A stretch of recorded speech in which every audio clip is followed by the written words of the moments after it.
Cancer, hi, welcome to Mr. Queen PH. At titingnan natin ang energies na parating sa inyo ngayong first quarter ng 2025. So that's January, February, March. If you're interested in private readings, meron tayong link sa description at sa pinned comment. Pakicheck nyo na lang information kung paano mag-book for a private reading. And please subscribe to our channel to show your support, like, share this video, at comment na rin kayo kung kayo ay naka-resonate. And thank you sa lahat ng mga hindi nagsiskip ng ads. It really helps our channel to grow. Okay, Cancer, let's see. First quarter. What are the energies for Cancer first quarter ng 2025, January, February, March?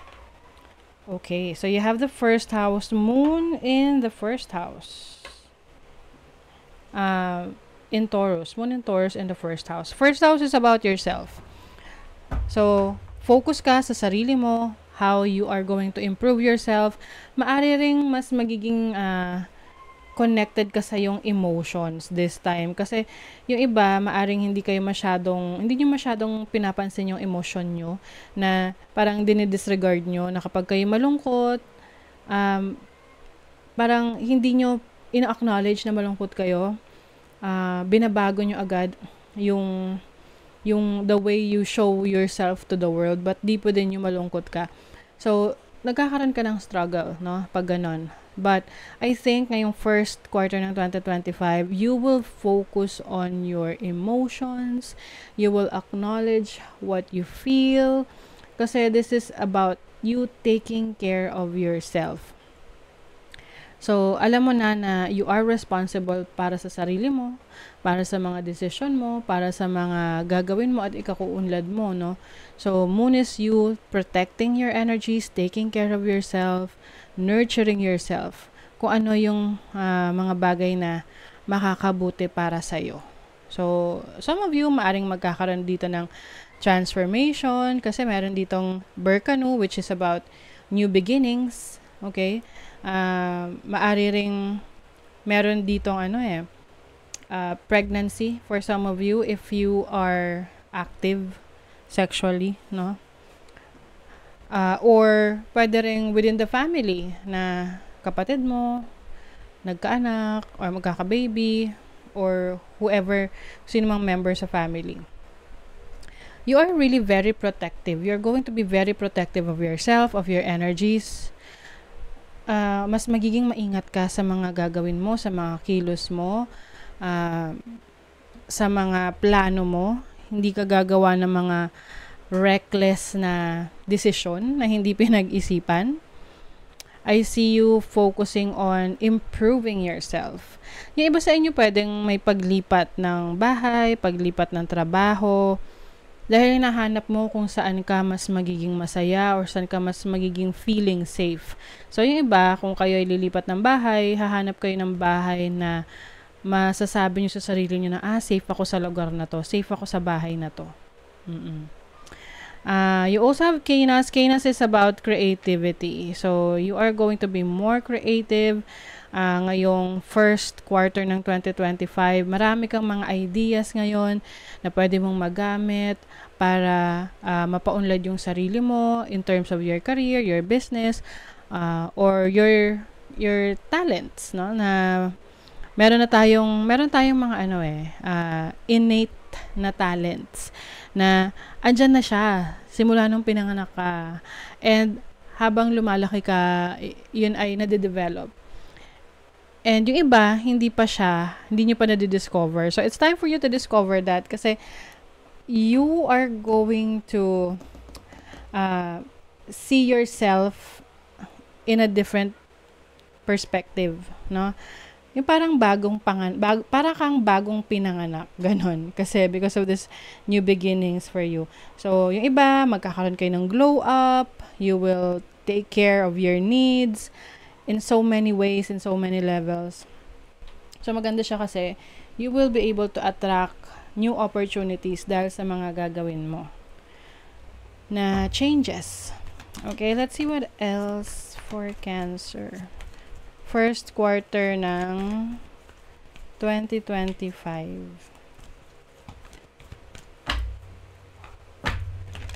first quarter.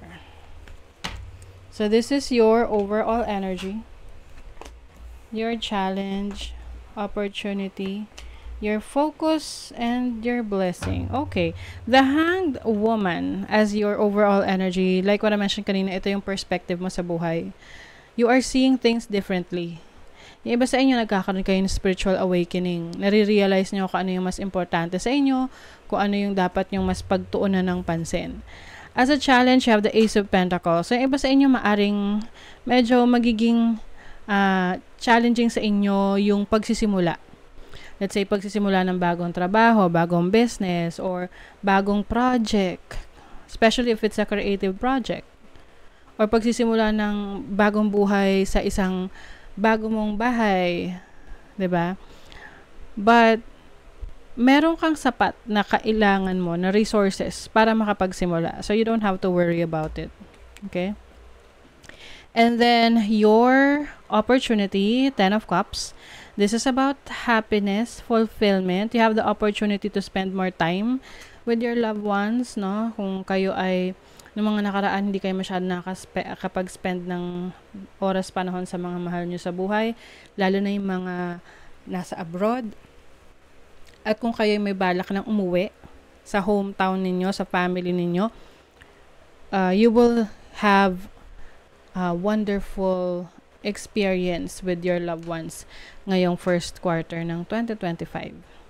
Now, your focus is the Three of Swords. This is about healing. Maaring meron kang mga isinantabi na painful experience sa buhay mo na hindi mo hinarap, hindi mo hinil. But, ngayong first half ng 2025, you will focus on understanding bakit mo naramdaman yon, bakit ka nasaktan. Kasi nga, like what I mentioned kanina, you will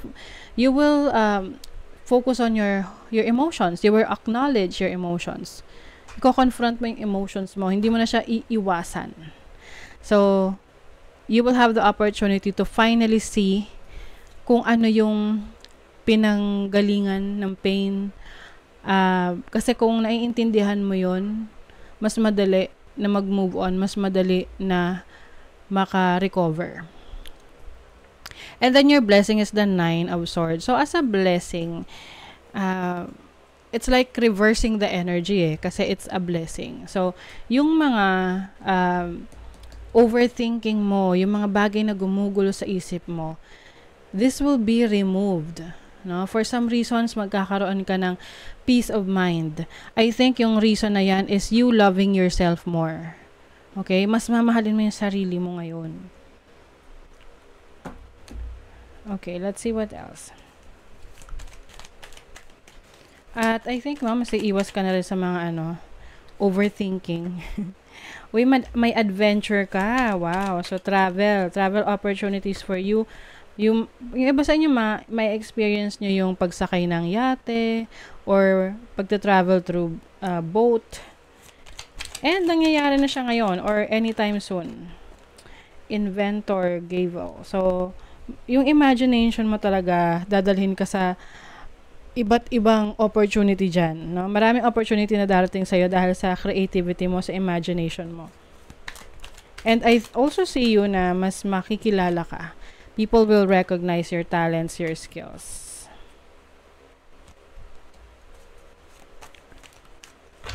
Yes, you're healing. I think yung mga bagay na pumipigil sa'yo before, ngayon, kaya mo nang gawin, kaya mo nang i-pursue. You're healing. O, diba? Psychic protection. You are protecting your energies. Knowledge. Yung iba sa inyo, may mga pag-aaralan, explore. You also have good cheer. So, may mga mahal sa buhay, may mga mahal sa buhay mo. May mga tao sa buhay mo na very supportive sa ginagawa mo. And, sapat na yon, no? Para maging masaya ka, maging fulfilled ka and inspired sa mga actions mo. You also have body. Your body deserves your love. O, diba? Ito yung sinasabi ko sa inyong taking care of yourself. Na-acknowledge mo na yon, na dinideserve mo yung love para sa sarili mo. Tapos biglang love talaga. Love. Love people. Love them with all your heart. Just be sure to love yourself first. Oh. Diba, Cancer?